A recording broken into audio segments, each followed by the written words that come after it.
Magandang araw po sa inyo lahat. Ako po si Banat Bayag at ngayong araw na ito babanatan natin pag mali at pag tama naman ay atin po itong papalakpakan. At ngayong araw na ito ginimbal po tayo ng matinding balita.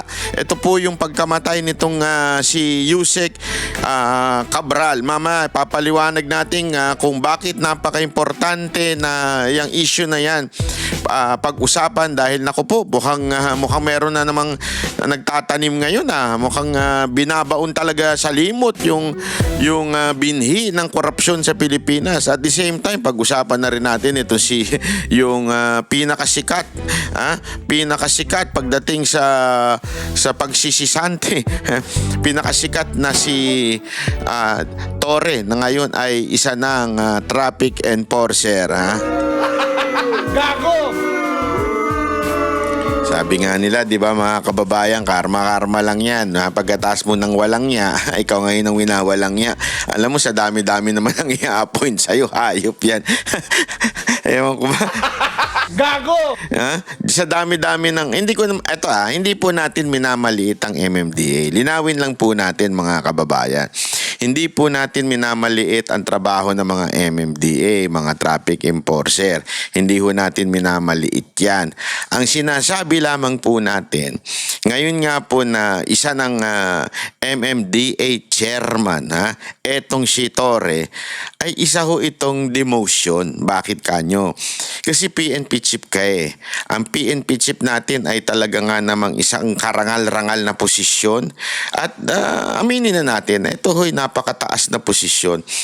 Sa katunayan, pag ikaw ay naging PNP chief, ayan ho ay talagang pangarap ng bawat pulis. Maging ho yung mga nag-aral sa PMA. Yan ho ang pinapangarap. Kakaiba ho yung level ng PNP chief. At ikaw ay hindi lamang sinisante sa bilang PNP chief, pero ikaw pa ay lalo pang tila binastos. Yun ang Gago! katotohanan doon. Kasi sana kung gagawin kang Secretary of DILG, yan, pwede yan. Gago! Tangina, sino kaya ang namipakuno nito? Mga Romualdez? Ako, may hinala ako. May kikwento ako sa inyo, ha? Gago! Mantakin mo kung sakaling sekretary ka ng limbawa ng iba pang mga ahensya ng gobyerno. Ayan, yan, magandang posisyon yan. Para deserving mo kung sakasakali. Ibig sabihin, bilang isang PNP chief, deserve mo maging secretary o kaya presidential advisor, yung mga ganyang level. Secretary level, ika nga. Pero yung gawin kang MMDA, pambihira, oo. Gago! Para bagang sinasabi sa'yo, lumayas ka na. Ito na lang appointment mo para may sahod ka kasi medyo mataas din ang sahod nun, 200,000. So, ibig sabihin, para bagang pang palubab loob na, alam mo yon.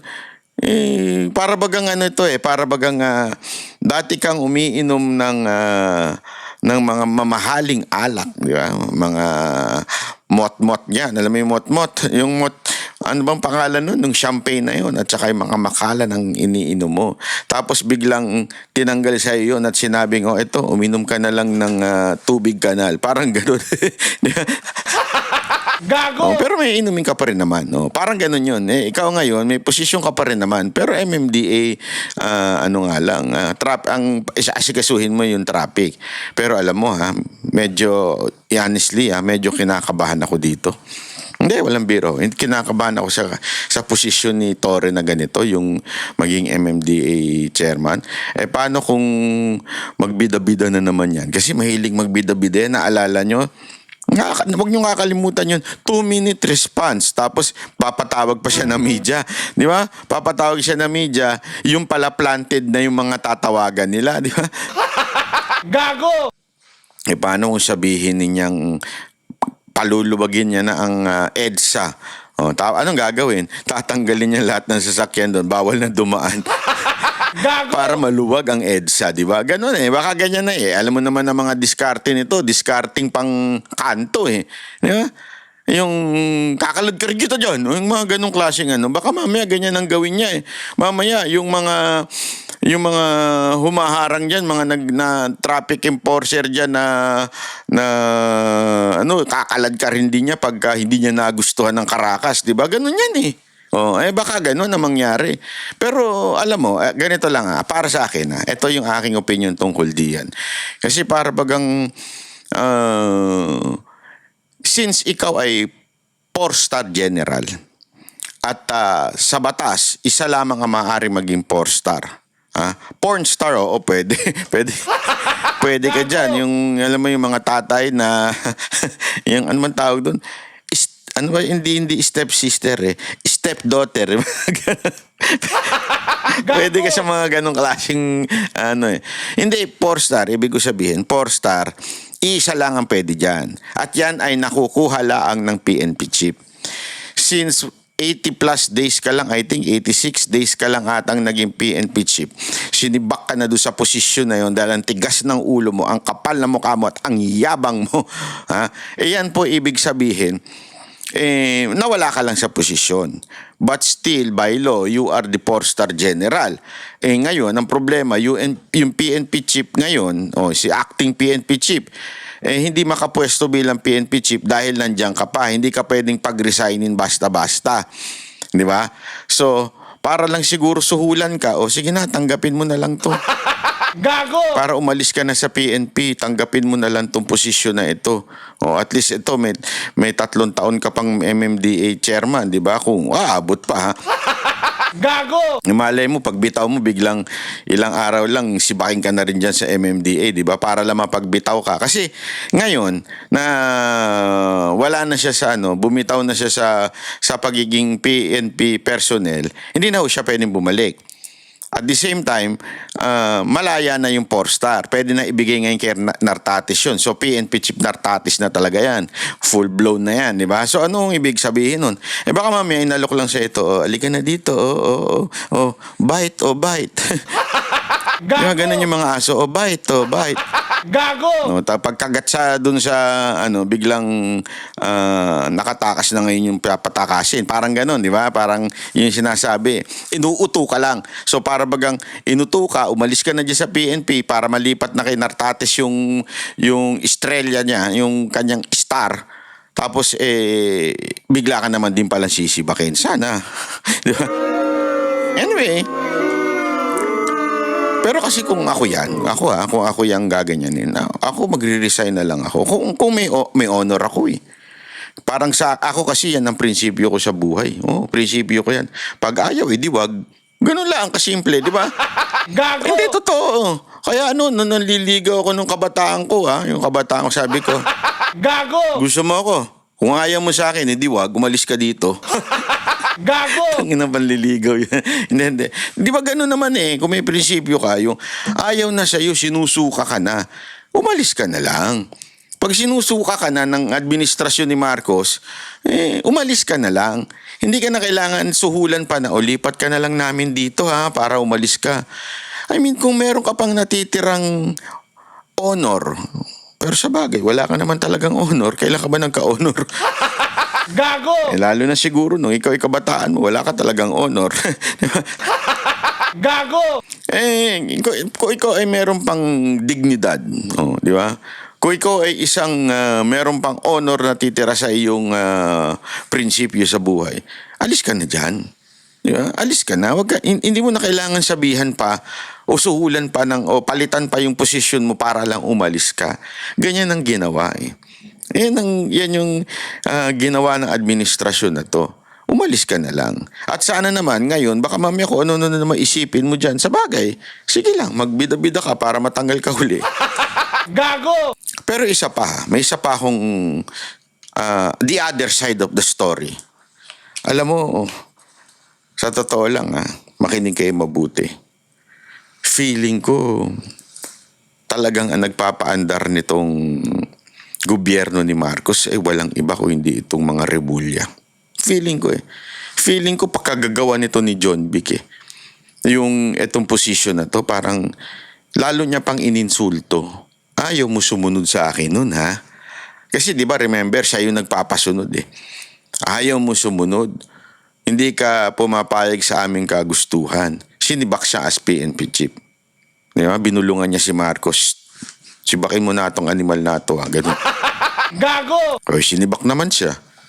Ganun kaututo yun si BBM sa tingin ko eh. Gago! Oh, kasi alam mo, itong Pilipinas, ang nagpapatakbo dito, Remulla.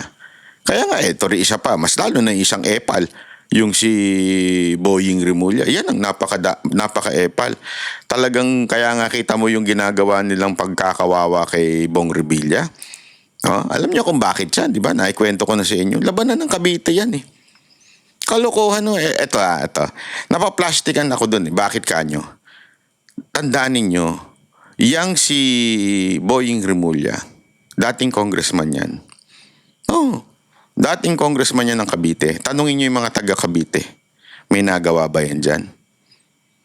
Pero ang balita ko, meron ding mga proyekto yan dyan. Na mga di umano, alleged insertion din yan noong mga panahon niya noon. Daw, ganun yan. May mga insertion din daw, sabi. Sabi sa akin, kwento lang sa akin ng ilang mga tao diyan sa Cavite. Oh, may matinding insertion din daw yan. Hindi, ako ito na lang eh. Sige, kasi hindi naman po bawal lang sasabihin na naman nila, hindi insertion yan.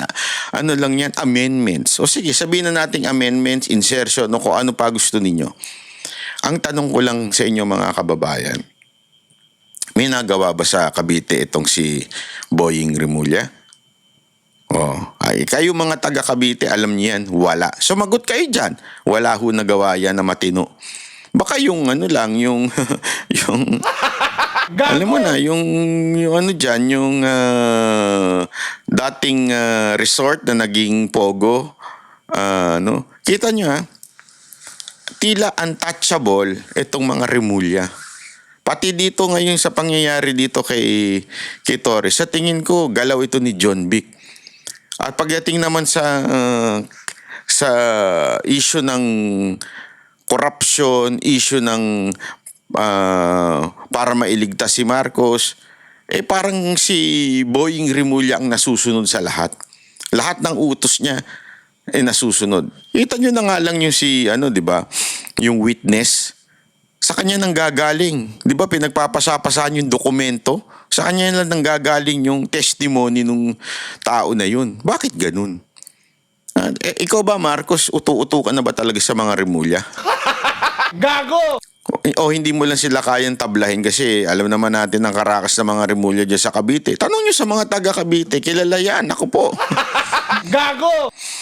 Kaya nga ayaw sa kanya ng mga taga Cavite, di ba? Dahil nga sa tindi ng, ewan ko, pang-aabuso daw. Sabi nila, ewan ko, ang nagkwento sa akin, mga taga Cavite. Sabi nila daw, abusado daw yan sa Cavite, parang umasta, parang hari daw ang mga Remulla. Totoo ba yan? Ha? John Vic at saka Boying Remulla, totoo ba yung akusasyon sa inyo ng mga Caviteño na para kayong mga barong, gangster in barong. Ganun ang tawag sa inyo dyan eh. Gago! Kasi ngayon nakikita na natin yung asal nila eh. Kasi since na nasa national na sila, so nakikita na natin eh, di ba? So yan ba ang nangyayari ngayon? Kayo na ba ang bagong gangster ng Malacanang? Gago! Di ba? Kayo na ba ngayon ang namumuno sa Malacanang at yung isa banat lang, tira lang ng tira na kung ano-ano. Diba? Panoorin natin itong balita na to. Oh. Pasok.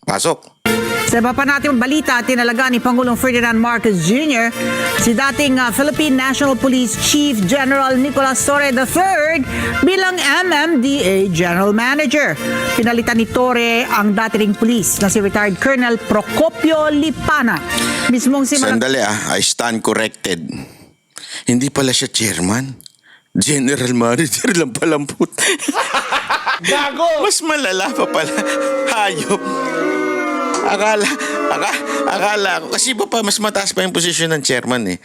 Iba pa yung general manager. Hayop yan. Tang-ina, sampal yan. Oo, sampal yan sa'yo, Torre. Mayaya ka naman, Torre. Mayaya ka. Hindi ito, there's nothing wrong para pagiging GM o general manager. Pero sobrang malayo yan sa dati mong posisyon na PNP chief. Doon nga lang sa sa bago mo maging posisyon ng PNP chief, mas mataas pa yun. Ito, tandaan ninyo ha, ang MMDA, Metro Manila lang yan. Walang MMDA sa Cebu, sa Davao. Wala. Kaya nga Metro Manila Development Authority. Sa Metro Manila lang yan. Sakop lang yan Metro Manila. Tapos hindi ka pa pala chairman. General manager ka pa pala. To talagang downgrade ang ginawa sa'yo ni Marcos. Kung ako sa'yo, wag ka nang pumayag. Mag-resign ka na lang. Pambira ka. May yaya ka naman sa balat. Ganun ka ba talaga kakapal? Sa bagay. Sasabihin ko sana may yaya sa balat niya. Pero talaga naman, tingnan mo yung balat niya. Gago! Ay, naku ka, Torre. Sorry Kamali pa pala ako doon. Ang Press Officer Undersecretary Claire Castro po ang nag-anunsyo dito po bagong posisyon ni Torre na nananatiling miyembro ng PNP at holder ng 4 na estrella o pinakamataas na titulo titulo sa pambansang pulisya. Magugunitang si Torre ay inalis po bilang PNP chief noong pong Agosto makaraan ng 3 buwang panunungkulan. Naku po, grabe. Matindi ho talaga itong ginawa sa iyo, Torre. Naku, kahiyang-hiya. Sa totoo lang, ako nahihiya sa iyo. Totoo. Para ba, nakakaya naman to. Pero matindi yung pagmumukha mo. Ang kapal ng mukha mo, so paninindigan mo na lang yan. Anyway, ito pa isang balita, yung kay Yusek Cabral. Sino ba itong si Yusek Cabral? Ito muna ang simulan natin. Sino ba si Yusek Cabral bago natin komentuhan ito? Pasok. Sino nga ba si Catalina Cabral? Mahigit 40 taong nanungkulan sa DPWH si Cabral. Ika nga nila, she rose from the ranks. Nagsimula bilang rank and file civil engineering aide hanggang sa maging engineer at umangat ang kanyang karera. Noong 2014, naging Undersecretary for Planning si Cabral. Siya ang punong tagapangasiwa sa pagpaplano ng mga proyekto ng DPWH. Alam niya ang mga proyektong nakaprograma at kung paano pinondohan ang mga ito. Sa lawak ng kanyang kaalaman sa kalakaran sa DPWH, hindi katakatakang nadawit siya sa flood control scam.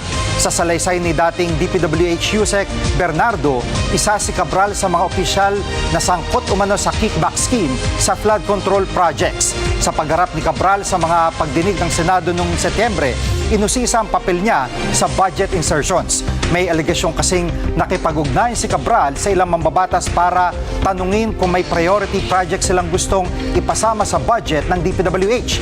Pero tinanggi ni Cabral ang alegasyon.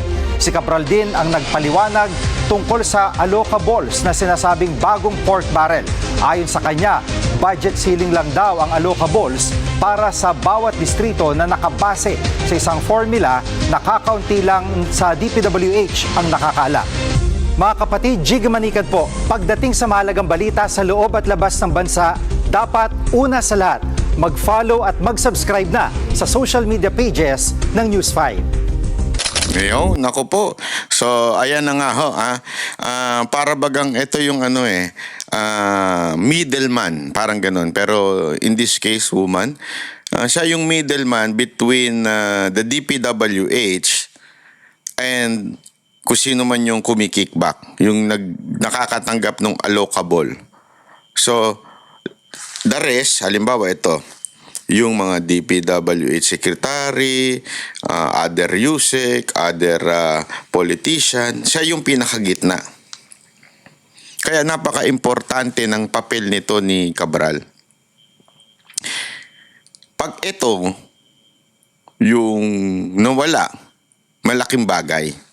Tulad nga ng nangyari ngayon. Kasi, imaginein mo, pag nabiyak yung gitna, sino na ang magiging connect nung lahat na yon? Hindi naman, pag alam nyo naman ang katkungan sa Pilipinas, diba? Yung, hindi naman direktang nakikipag-usap.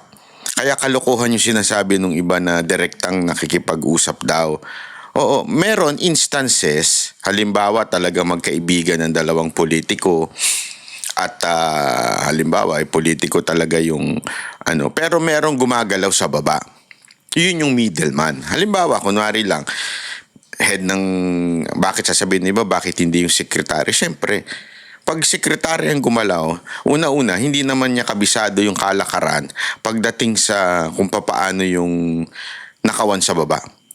Nagigets niyo yung ibig ko sabihin? Kasi, halimbawa, kung ikaw gagawa ka ng katarantaduhan, hindi naman yung pinuno ang lalapit sa, ito penge ko, penge ko. Hindi naman gaganon yun, di ba? O sekretary, tatawagan niya si senator, senator, congressman, penge ko nito. Meron niyang balalay, ika nga. Meron niyang yung gagalaw. Yung, siya yung dirty job sa kanya. Siya kakausap, siya mag-negotiate, siya lahat. Yun daw ang papel ni Cabral. Di umano. Alleged. Kaya nga, ngayon, medyo marami ang nanganganib dahil sa hindi na may kokonek. Yung mga testimony, yung mga bagay-bagay, hindi na may kokonek kasi nawala siya. Eto, pakinggan natin ito. Why do you think this list has not been made public? Why do you think the ICI never asked you for a copy? I mean, I would like to ask you for a copy because I think everybody is curious and it seems like this would unlock a lot of questions and solve maybe some of the mysteries that we are facing with this case. Not surprisingly, there are many politicians who are on the list because the assumption anyway is that congressmen and senators insert projects into the DPWH budget, although this is not officially admitted by the DPWH in the net. But the perhaps less expected thing is that there's also other people outside of the legislature that insert projects into the budget based on the names in the list. This all Wait lang, ito dalang pala muna kasi yan yung medyo mas malalim pa yung listahan na sinasabi. Mas maganda yung pagpapaliwanag nitong ito, sorry Mas maganda ito. Ngayong Ay, sorry, ito. ay makukulong. Bakit wala? Hindi ko na ilagay, pambihira, oo. Mas maganda yung paliwanag ito nila Marcoleta tungkol dyan eh. Ang ganda ng yung mga sagot. Wait lang, asan na yun? Eto. Ang mas maganda ulat mo mga dito kababayan. ay nakita siya sa gilid Andito ng naman Buwad gagaling River. ang tanong Buwad natin River. para sa Noche Buena nyo. Naku, malapit na Noche Buena. Mga kababayan ko, malapit na. Nakuha siya ng mga rumusponde na hating gabi.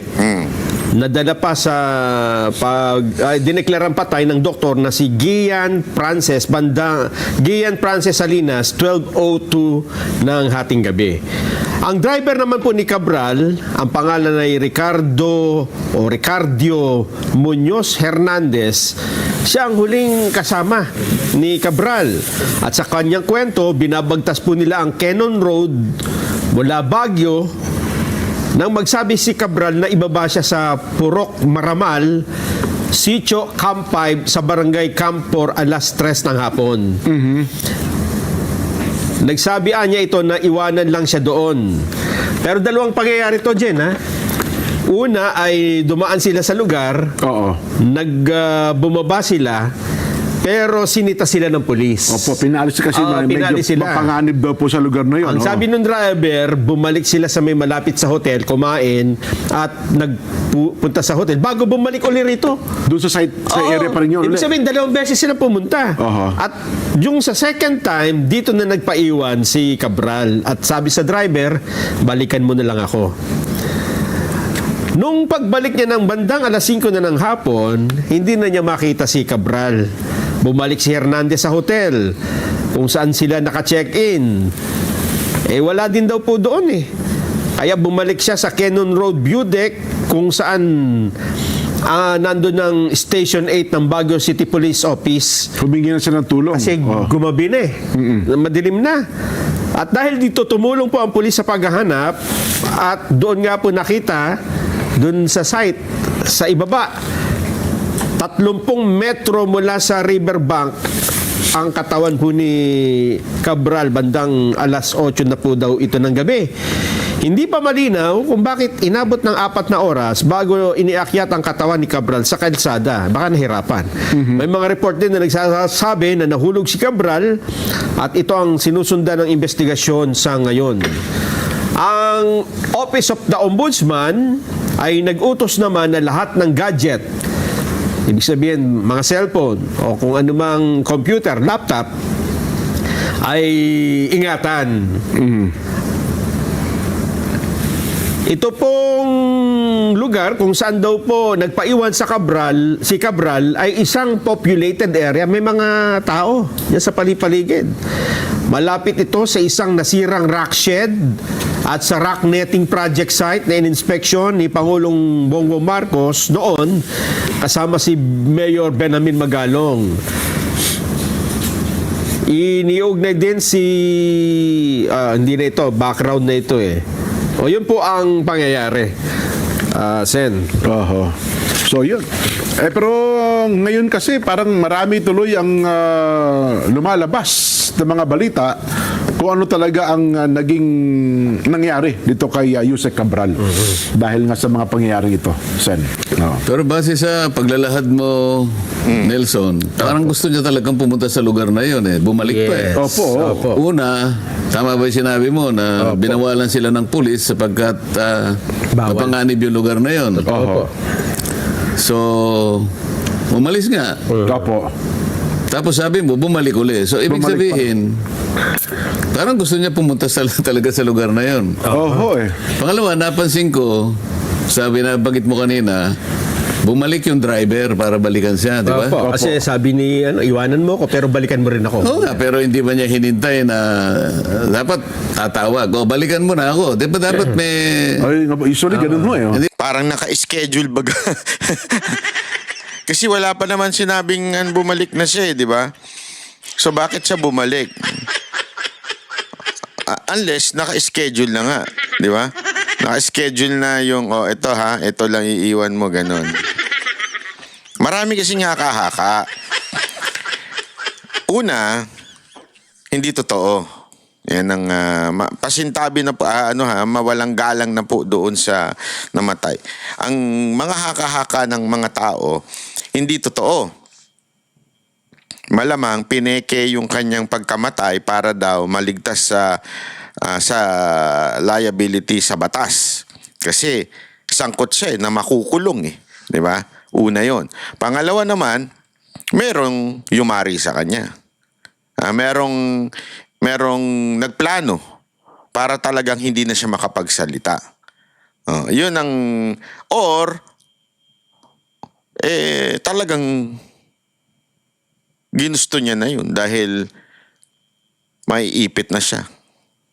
Di ba? Yun ang ano sa tingin ninyo doon sa tatlo ang possible mas kapanipaniwala? dapat tatawagan ka. Balikan mo na ako rito. Okay, pakisagot ho dyan, ha? Nasaan ka na? Ang tagal-tagal mo naman. Ayun nga. Opo. So bakit kagad bumalik yung driver nang wala pang pasabi? Yun lang. Isang oras daw po Isang ito. oras sa pagitan, nagpakarga daw siya ng gas eh, di ba? Yun ang mayroon pang story yung Oo gano'n. nga, pero di ba karaniwan, hihintayin mo yung... Tawag ng boss mo. Kasi iwanan mo na muna ako dito. Opo. Di ba pang karaniwan? Te-text na lang kita. Tatawagan kita. Wala bang ganun? Wala po. Walang ganon, Sen, no? Well, ayaw naman ho nating magbigay ng mas malalim pang komento sa bagay nito. Una, ay iginagalang natin, nirespeto ang pangyayari po dito kay Yusek Cabral. At maaari ay nananangis yung pamilya nila. Ukol sa bagay ito. Pero siyempre, yun nga po ang ating sinasabi, maraming katanungan sa isipan ng ating mga kababayan, Sen, sa pangyayari ito. No? At hindi naman Palagay natin ko, maalis yan. kasi ang mga katanungan na yan ay patuloy pang dadami siguro. Opo. Dahil alam naman natin, si Yusek Cabral ay dating nagsilbi sa DPWH. Opo. At alam din natin, very sensitive yung kanyang posisyon.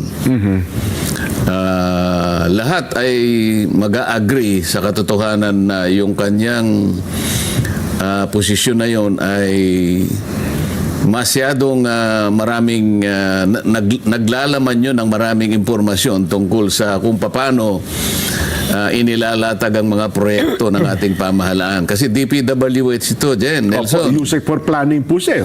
At hanggang sa maaalala ko, mula nung ako ay naging chairman ng Blue Ribbon Committee, ay talagang halos umiikot sa kanyang opisina yung mga unang katanungan dyan. Opo. Lalo na yung mga proponents ng projects, kung paano nilalatag yung mga tinatawag na, kung paano pinalalaki yung mga pondo, kung paano binabahagi. Talagang yung opisina niya ang nakatutok dyan. Oho, tama. At maliban pa dun sa tinatawag nating mga applications. Siya yung umahawak kasi niyang mga applications. Ganun ho ba? Oho. So siya yung nakakaalam kung ano yung mga coordinates Yun. ng mga project. Oho. Kung talagang gugustuhin niya na sabihin kung nasaan Oho. ang mga coordinates ng lahat ng projects, lalong-lalo na yung pinag-uusapan noon na flood control, siya talaga ang bukod na opisinang nakakaalam ng lahat ng mga sensitibong impormasyon. Nasa opisina po niya yun, no? Ngayon, dahil nga sa kahalagahan ng opisina niya, nung kasagsagan na nagtatanungan tungkol dyan, ay nagbitiw nga siya. Oho. At mula doon ay wala namang masyadong ginawa na yung Blue Ribbon Committee. At marami nga nagtataka, ba't ganon? Oho. Oho. Gayong siya yung pinakamaraming nalalaman dyan, parang wala lang. Oho. Pagkatapos, maraming nagsasabi na nakakuha ng mga impormasyon na maaaring makapagbigay ng kung ano-anong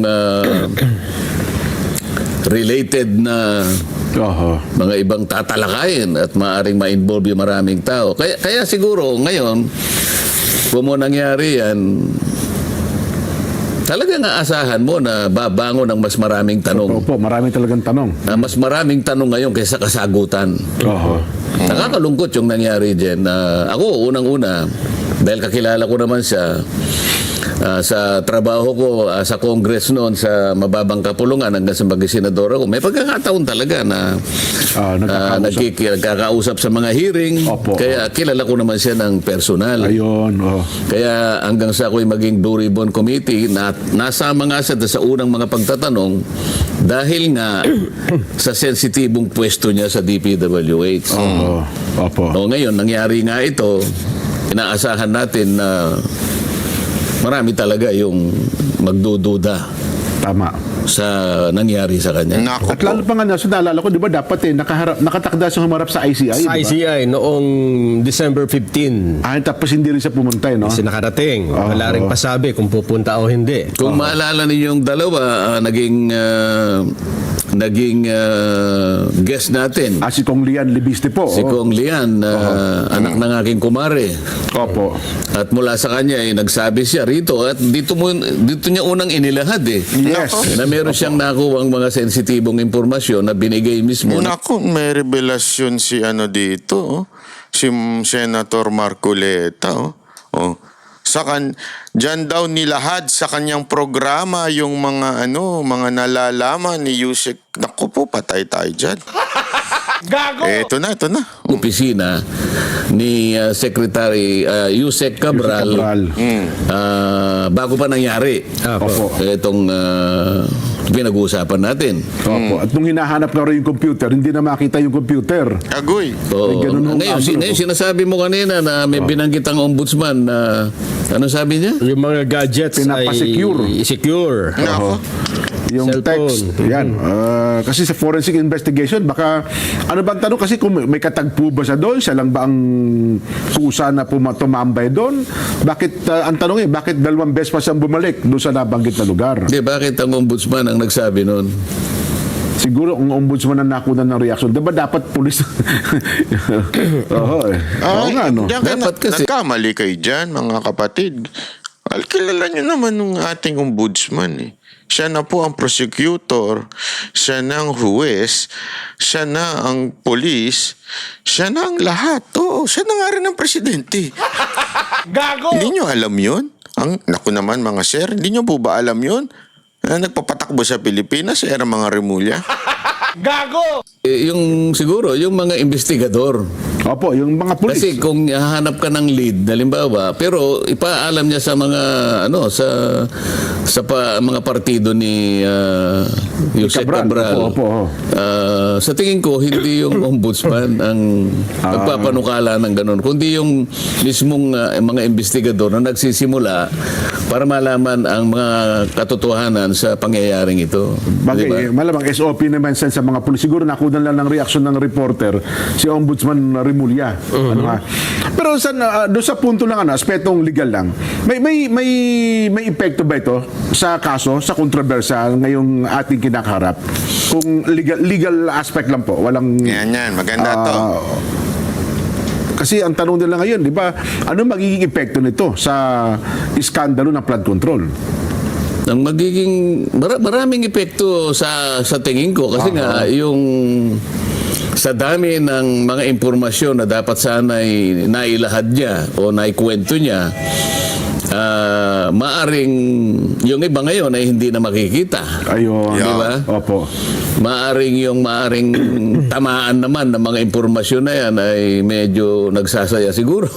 Ayun. Oho. Kaya kung tatanungin mo kung anong magiging epekto niyan, merong nalulungkot talaga, merong nagsasaya. May lihim pa na, well, tama kayo, Kasi sir. No? Opo. yung mga dapat na maibahagi, alang-alang dun sa ikalilinaw ng sino ba talaga ang nagpasimuno niyan. Kagaya ng binabanggit natin dito. Opo. Palagi nating binabanggit. Sana sa lalong madaling panahon, makita natin kung sino yung mga masterminds, hindi ba? Opo. Ngayon, isa sa epekto, baka mahirapan kung paano maituturo lahat yun. Di ba? Naku, patay tayo dyan. Dahil sa pagkawala Kung ni Yusek tatanungin Cabral. mo ako, kasi simpleng-simple lang naman, mas maganda, maraming magkukwento, maraming mapagkukunan ng impormasyon. Opo. Pero sa nangyaring ito, maaring mapigilan yung iba. Pero sa kasaysayan naman, kung minsan, meron tinatawag na yung twist of fate. Opo. Sa ibang pagkakataon, bigla na lang lilitaw naman yung mga ibang... kasi mag-iiwan naman ng bakas lahat Tsak po yun. Di ba? Oho. Hindi naman iisang tao lang siguro nakakaalam sa kanyang opisina. Mga ganun. Well, anyway, ako naniniwala naman sa makabagong kaparaanan ng investigasyon ngayon sa part ng Baguio PNP ng Cordillera. Tsak, magkakaroon ng malalimang investigasyon siguro, Sen. Ano talaga naging dahilan Pero may problema. Ito problema. Pakinggan ninyo.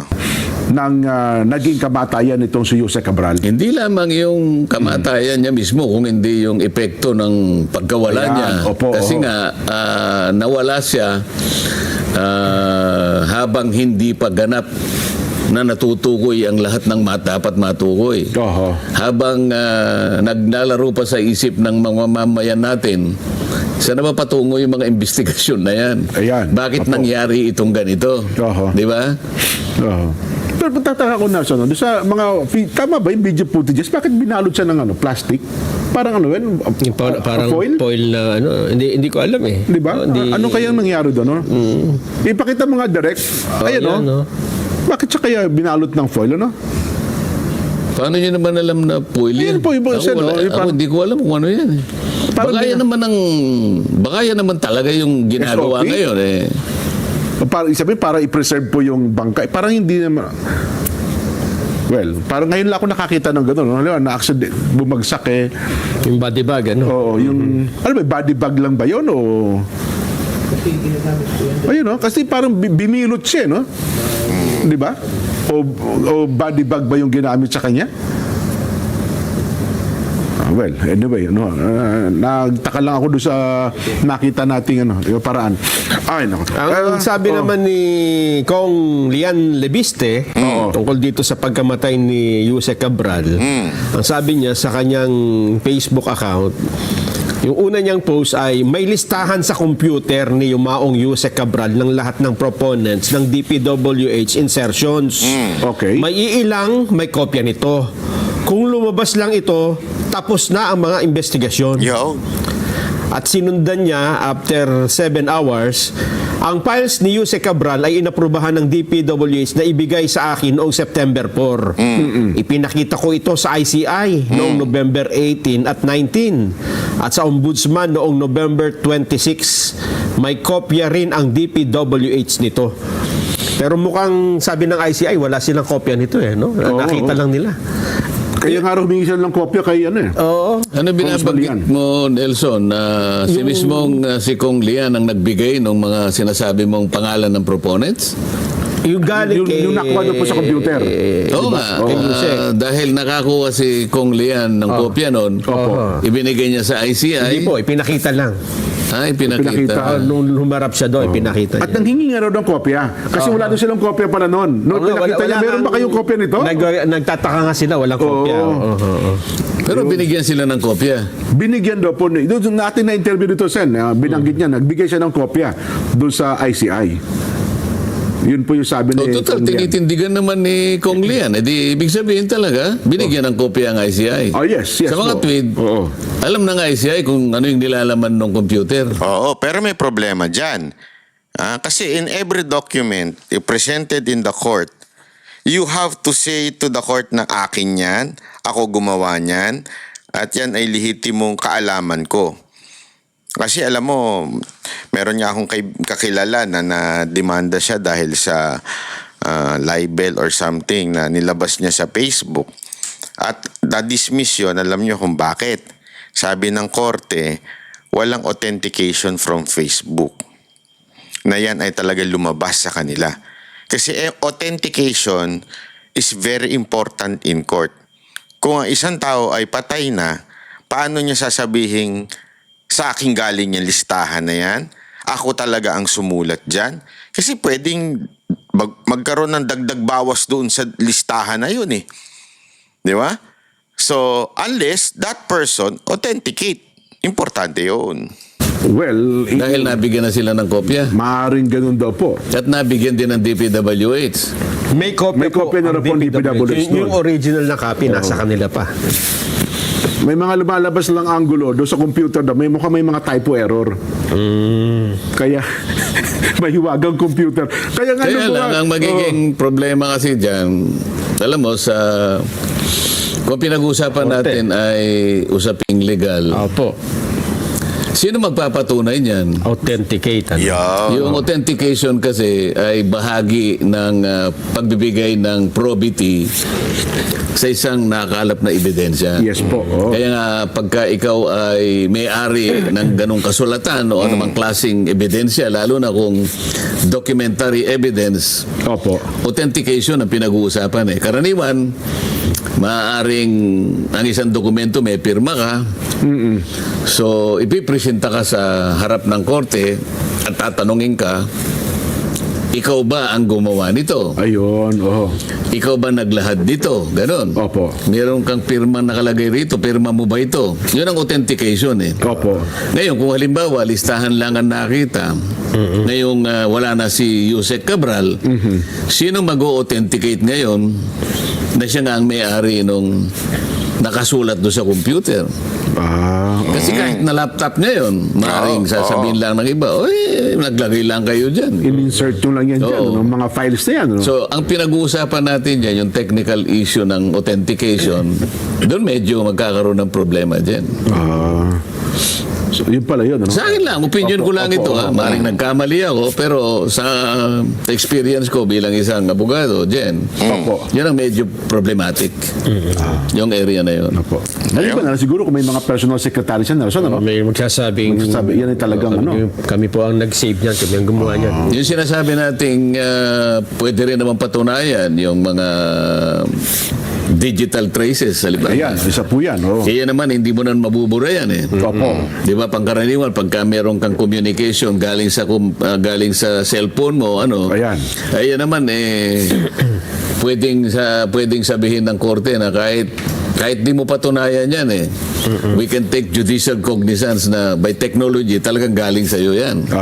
Di ba? Ayun. May mga forensic investigations. Oo, yung mga ganyan. Tama. Ay, Ako, well, grabe. Ayan na. So, mga kababayan, maganda ho yung revelasyon na yan. Mukhang matindi ho itong mga kwento pa patungkol dito. Anyway, tingnan na lang natin ang mga susunod na kabanata tungkol ho dito kay Yusek Cabral. Pero, ang dito, malaki talaga ang impact nito kung paano matutuko yung mastermind. Ngayon pa nga lang, mukhang nagtatago na yung mastermind. Mukhang hindi na natin naaninag eh. Gago! Di ba? Tama, mali. Gago! Tuloy, napapagdudahan. Baka naman. Ang dahilan, ako po. O may kagagawan, ako po. Ng ayoko na sabihin. Ay yung mastermind. Di ba? Yung architect of all of these things na nangyayari pagdating sa issue ng korupsyon sa mga insertion. Naku po. Nawala na nga yung mastermind. Di na nga nagpapakita sa publiko. Wala, naghahanap pa. Mantakin mo, si Bato, nandyan lang sa tabi-tabi. Hinahanap nila. Wala naman siyang inagrabyado. At wala namang utos pa. Wala pang warrant eh. Hinahanap na, saan si Bato? Saan si Bato? Lahat ng putang inang mga bayarang media. Yun ang sinasabi, saan si Bato? Saan si Bato? Pero itong isa na tinurong pinaka-mastermind, hindi na nga makita ngayon, wala man na naghahanap sa kanya. Di ba? Kasama na dyan yung mga jobless political analyst. Gago! Hindi hinahanap si Nako, ayoko na lang sabihin. Muntik na. Ang talong tuloy ng taong bayan, yung pagkawala ba nitong isang to, ang may dahilan yan ay yung mastermind na hindi na makita ngayon. Naku po. Gago! Anyway, mga kababayan, para po sa ating Noche Buena. Ayan para po sa ating Noche Buena. Mga kababayan ay ilang araw na lang. Kaya magbibigay tayong Panoche Buena ngayon. Ito ang katanungan natin para dito sa malupit na Panoche Buena ni Banat Bay. Bakit hindi tumutunog yung hayop na yun? Panoche Buena ni Banat Bay. Ano nangyari doon? Hindi talaga nagpe-play yung hayop na yun, no? Panoche Buena ni Banat Bay. Panoche Buena ni Banat Bay. Pag tama sagot, may kikas agad na hindi kaya ng gobyerno. May panlalait pa. Ayaw. Panoche Buena ni Banat Bay. Panoche Buena ni Banat Bay. Buena ni Banat. Ang unang tatlo makakasagot ng tamang sagot ay may tigli 500. Buena ni Banat Bay. Siya Ang tanong, sino kumuwag. ang Pakakapusin ka pa dyan. pinaka nakakatawa, Buena ni Banat Bay. pinakakawawa, at pinakawalang honor Buena ni Banat Bay. na naging PNP chief na ngayon ay Buena ni Banat traffic enforcer na? Sagot na kayo!